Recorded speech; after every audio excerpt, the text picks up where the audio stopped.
श्री राम दोस्तों, आप सभी का स्वागत है हमारे यूट्यूब चैनल जिज्ञासु रामाशंकर पर। आज हम चर्चा करेंगे बिहार में कांग्रेस की करारी हार पर। तो सबसे पहले मेरे चैनल को सब्सक्राइब करिए, वीडियो को लाइक करिए, कमेंट जरूर करिएगा, जिससे मुझे क्या करना है, कौन सब्जेक्ट पर वीडियो बनाना है वो जरूर बताइएगा।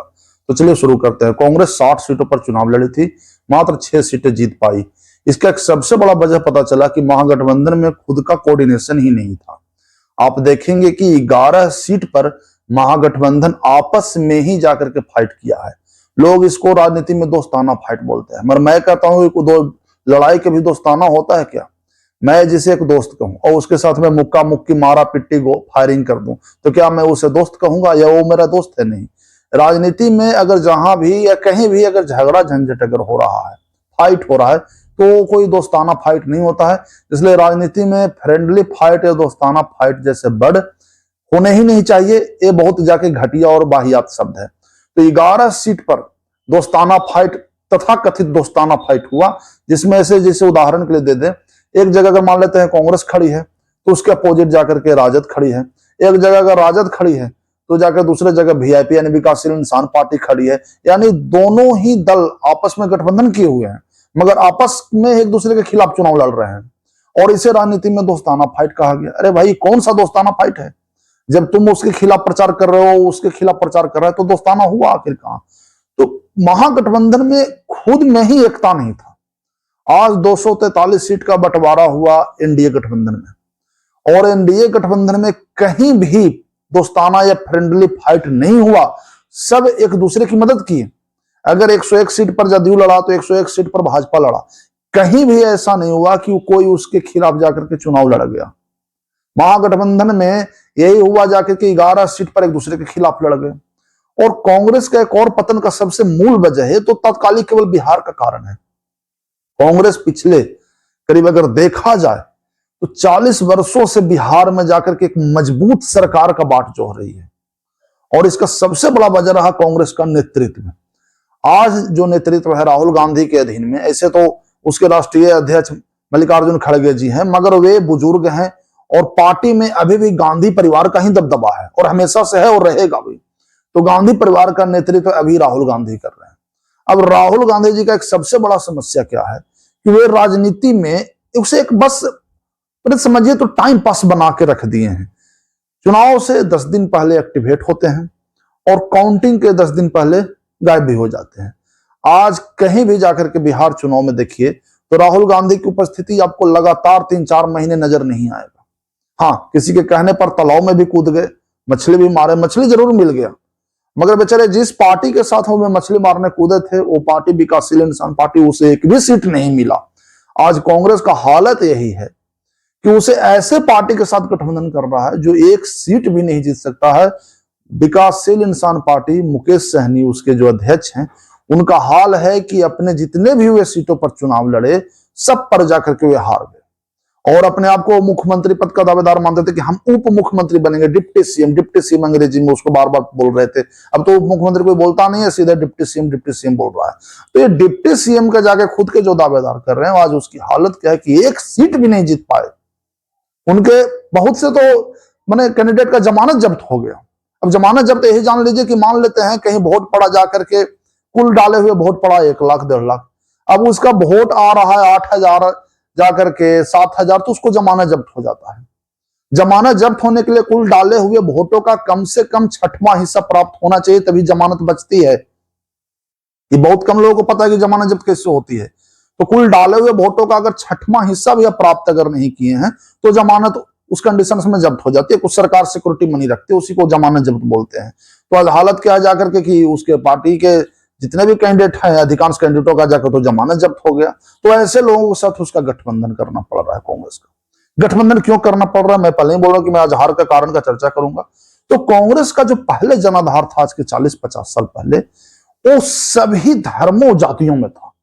कोई अगड़ा कोई पिछड़ा नहीं, जितना भी अगर वोटर है सब कांग्रेस का वोटर हुआ करता था, कोई पार्टी था ही नहीं।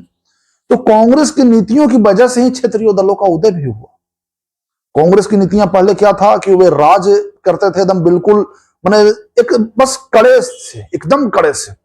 अगर वे कह दिए जाकर के कि आज यहाँ की सरकार गिर जाएगी तो गिर जाएगी, ये बिल्कुल तानाशाहों की तरह ही समझिए। सरकार बना देना गिरा देना कांग्रेस का दाएं बाएं का खेल था। जनता में नाराजगी बढ़ी, क्षेत्रीय दलों का उदय शुरू हो गया। अब जो क्षेत्रीय दल बने, जिस क्षेत्रीय समस्याओं पर, अब नाम में ही सब कुछ रखा है, तो अगर क्षेत्रीय दल हैं तो वे समस्याओं भी क्षेत्रीय ही उठाएंगे। तो बिजली सड़क पानी की अगर समस्या उठा दी है, उसी पर वे राजनीति करने लगे और कांग्रेस को मजबूरन उन लोगों के साथ गठबंधन करना पड़ा। आज हालत आ गया उस पार्टी का जो 1885 में जो गठन हुआ जाकर के पार्टी, और वो वैसी पार्टी के साथ गठबंधन कर रहा है जिस पार्टी का एक राष्ट्रीय अध्यक्ष खुद डिप्टी सीएम कहता हो और अपने पार्टी का एक भी सीट नहीं जिता पाता हो, उसके साथ गठबंधन करने के बेचारे की मजबूरी आ गई। कारण, क्योंकि मैं पहले ही बोल दिया था कि कांग्रेस का वर्तमान में कोई वोट बैंक नहीं है। वोट बैंक था आज के 40-50 साल पहले। बिहार में अब उसका, कांग्रेस का कोई सेपरेट वोट बैंक नहीं है। 8.71% कांग्रेस को वोट पड़े हैं कुल डाले हुए मतों का। अब बताइए इससे क्या होगा? जहां एक समझिए तो दमदार माना जाता है कि 30% से ऊपर अगर आपका जाकर के वोट शेयरिंग हो रहा है तो समझिए आपकी पार्टी की स्थिति बहुत मजबूत है। यानी 100 में कम से कम 30 लोग या उससे ऊपर लोग आपको तो कम से कम वोट डाले, यानी उसे पसंद तो कर रहे हैं। आपको 8.71% जाकर के जो वोटिंग आ रहा है, इससे आपको क्या लगता है कि आपका जनाधार है? जनाधार आपका कहीं नहीं है। और सबसे बड़ी वजह रहा जाकर के कि नेतृत्व में अब जीतने की ललक ही नहीं है, बल्कि हारने को एक समझिए तो एक पैटर्न बन रहा है। हम हार रहे हैं, हार रहे हैं, हार रहे हैं। आज हालत क्या है कि बिहार में आरजेडी आपका सहारा है, झारखंड में जेएम, झारखंड मुक्ति मोर्चा, और उत्तर प्रदेश में जाकर के सपा यानी समाजवादी पार्टी जिसके भी अखिलेश यादव हैं। अब 2027 में वहां भी चुनाव है यूपी में, वही होगा, जाकर के आपको गठबंधन करना पड़ेगा। अकेले तो आप खैर चुनाव जीत ही नहीं सकते। 1990 के पहले ही कांग्रेस का हाल मजबूत था। 1990 के बाद अगर देखें तो भारतीय राजनीति में कांग्रेस कमजोर होती शुरू हो गई, और 2004 से जो 14 के केंद्र में जो सरकार भी बनी वो पूरी तरह से गठबंधन की सरकार थी। भाजपा तो 2014 में अपने दम पर सरकार बना ली, तो 14 से बनाकर 24 तक तो उसके अपने दम पर सरकार रहे। 24 वाला टर्म में भाजपा को भी आखिरकार गठबंधन करना पड़ा। मरे जान के आपको आश्चर्य हुआ कि भाजपा 240 सीट तो कम से कम लाई, बहुमत से बस थोड़ा सा वो चूक गई थी। आज हालत क्या है जाकर के, कांग्रेस अगर 2004 से लेकर के 14 तक भी जो सीट बनाई थी उसमें कांग्रेस का कोई भी 200 से आंकड़ा कभी पार नहीं किया था। उसका पूरे के पूरे गठबंधन पर ही सरकार बना रहा। वाम दल से भी उसे समर्थन बैकडोर से मिलता रहा जाकर के कि हाँ सरकार गिरेगी तो हम तुमको बचा लेंगे। खुल के तो समर्थन नहीं दिया, खुल के समर्थन देने में तो भाई स्वाभाविक मंत्री पद भी लेना पड़ता है। तो कांग्रेस का सबसे बड़ा वजह रहा हार का कि उसका कोई वोट बैंक है ही नहीं। एक सबसे पहले आप नोट कर लीजिए, क्योंकि उसका कोई वोट बैंक नहीं है प्रेजेंट में बिहार में। बिहार में अगर उसका वोट बैंक रहता तो 8.7% यानी 8.9% ही वोट क्यों आता उसको। तो दूसरा है नेतृत्व की उदासीनता। पूरी तरह से नेतृत्व एकदम हार मान चुका है कि हम अब क्षेत्रीय दलों पर ही हम निर्भर रहेंगे, और ये इसका वजह खास करके उत्तर भारतीय क्षेत्र में अगर देखा जाए तो यही हाल है जाकर के। पूरा से वह जाकर के गठबंधन पर ही निर्भर है कि हम जब बनाएंगे सरकार तो गठबंधन पर ही। भाजपा अकेले यूपी फतह कर ली उत्तर प्रदेश, और वहां योगी आदित्यनाथ जी ताकतवर तरीके से जाके समझे मजबूत तरीके से राज भी कर रहे हैं। महाराज कांग्रेस बाट जो रही है जाकर के कि गठबंधन में, और गठबंधन में भी सीटें उसे अपने अनुसार नहीं मिलता है, जो उनकी मन करता है क्षेत्रीय दलों को वो देते हैं। अब 243 सीट में लड़े जाके 60 सीट पर जीते जाके 6 सीट, यानी कुल मिलाकर देखा जाए तो 243 विधानसभा यानी विधायकों की संख्या में आपकी विधायक की संख्या मात्र 6 रहेगी। तो पहला कांग्रेस का वोट बैंक अब बिहार में नहीं रहा। दूसरा नेतृत्व की उदासीनता, नेतृत्व दोनों बड़े मैंने केंद्रीय स्तर पर भी और राज्य स्तर पर भी। और तीसरा कांग्रेस की नीतियां, क्योंकि कांग्रेस की कुछ नीतियां जो हैं सो जनता को एक समझिए तो बस बोल तो देती है मगर उसे एक मैंने लपलाई नहीं कर पाती है। तो नीतियां भी एक बड़ी वजह है। आज आप देखिए जाकर के बिहार में जाकर के नीतीश सरकार का किया, चुनाव से पहले जीविका दीदियों को 10,000 सम्मान राशि दे दी, पहले ही दे दी। एक भाषण नहीं दी कि मैं दे दूंगा और दे दी, दोनों में अंतर है। उसने पहले ही जाकर के दे दी, और इसी का परिणाम हुआ कि सोचिए कि करीब 72% महिलाओं का वोटिंग गया है। यानी 100 महिला अगर बिहार में है जिसका मैंने वोटर आईडी कार्ड बना हुआ है, तो 72 महिला ने जाकर के बूथ पर जाके वोट दी है। इतना शानदार रिकॉर्ड रहा महिलाओं का। अब महिला तो हर घर में है भाई, बिना महिला के तो समझिए तो सृष्टि ही नहीं है।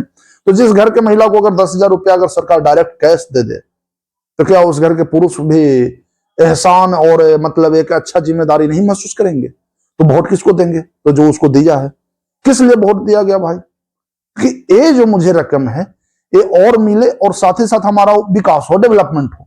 ये रकम खर्च करने के लिए नहीं है, ये रकम तो समझिए बिजनेस करने के लिए तौर पर ही दिया गया था कि आप इससे कुछ अच्छा रोजगार करिए।